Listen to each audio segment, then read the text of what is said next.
भोले बाबा कहते हैं पार्वती ओए क्यों नाराज हो, क्यों नहीं बोलती हो, क्या हुआ क्या ना हुआ, और चारपाई को क्यों नहीं छोड़ रही, उठो बोलो क्या बात है। पार्वती ने आंखें खोली, भोले बाबा से कही दूर खड़े हो जाओ, हमारे पास मत आना। बोले पार्वती क्या हुआ, बोले नहीं बोलना नहीं। बोले क्यों क्या हुआ क्या, बोले मेरे पास मत आना। हमें ये मालूम होता तुम हमारे साथ कपट करते हो तो तुमसे हम शादी नहीं करते। पार्वती को जैसे क्रोध में देखा, भोले बाबा कहने लगे पार्वती पहले ये बताओ, ये क्रोध शांत करो, ये बताओ तुम्हारे घर पे आया कौन था। बोले स्वामी अपने घर पे ब्रह्मा पुत्र देवर्षि नारद आए। बोले बाबा समझ गए बाहर नारद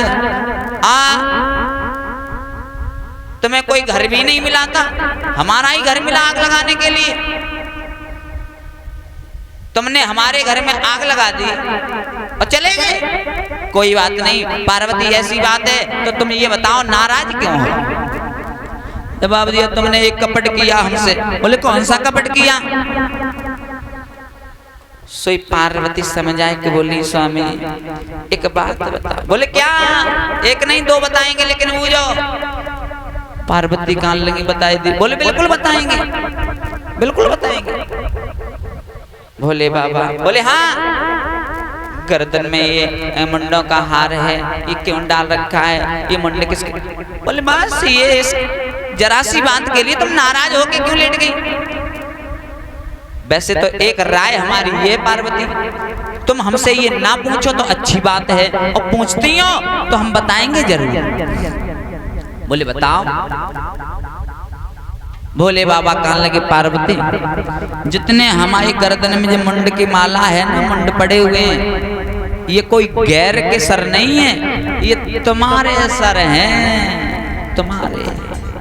तुम जितनी बार मरती गई तुम्हारे सर को काटते गए, अपनी माला में भिगोता चला गया, ये तुम्हारे सर हैं। पार्वती ठट्टा मार के खूब हंसी। बोली भोले बाबा क्यों पागल बना रहे हो, हमारे सर हैं। पागल ना बना भोले बाबा, ये बताओ हम इतनी बार मरते गए और तुम जिंदगी बने रहे, तुम एक नहीं मर पाए। तुम एक भी बार नहीं मरे और हम इतनी बार मरे गए। भोले बाबा कहने लगे पार्वती ये हमारा शरीर है, ये अजर अमर है, ये शरीर कभी मरता नहीं है। बोले तुम्हारा ये शरीर है अजर अमर है, कैसे हुआ। बोले हमें अमर कथा का ज्ञान है। परीक्षित जी याद में रखना, अमर कथा का ग्रंथ देखा तुमने, कोई कॉपी कोई पुस्तक देखी अमर कथा की, नहीं देखी होगी। अमर कथा होती क्या है मालूम है, नहीं मालूम है, मालूम ही नहीं है। किसको मालूम है अमर कथा होती क्या है, नहीं मालूम।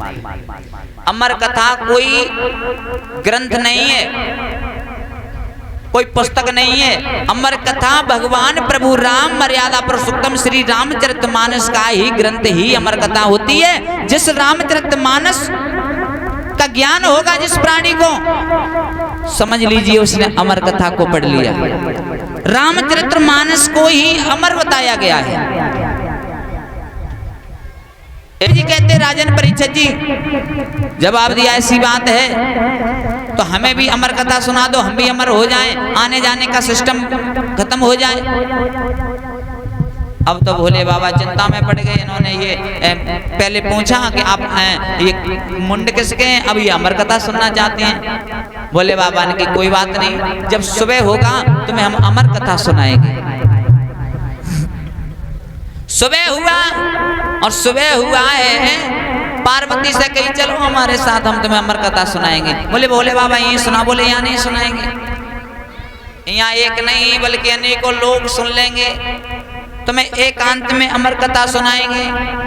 तो आज भोले बाबा एक निर्जन वन में ले जा करके पार्वती को कथा सुना रहे हैं। निर्जन वन रहा। निर्जन वन कहते हैं जिसमें जीव जंतु पशु नहीं नजर आते थे, कोई जीव नजर नहीं आता था। और जो कुछ थे, दो चार जीव जंतु थे, तो भोले बाबा ने अपने नेत्र तीसरा खोला, और जहां तक तीसरा नेत्र खुलता था, जहां तक रोशनी जा रही थी, उतनी दूर तक कोई भी जीव जंतु नजर नहीं आता था। लेकिन धोखा से एक घोंसला में, वृक्ष की पिंडी में एक घोंसला रहे, तोते के बच्चे का उसमें अंडा रहे, और भोले बाबा ने आसन लगाओ, भाई समय पर अंडू फूट गया। अब उसमें से बच्चा हो गया। बच्चा जब हुआ तो भोले बाबा ने आसन लगा लिया। पार्वती से कही, पार्वती हम आपको कथा श्रवण कराएंगे तो आप हमें हुंकारा लगाएंगे।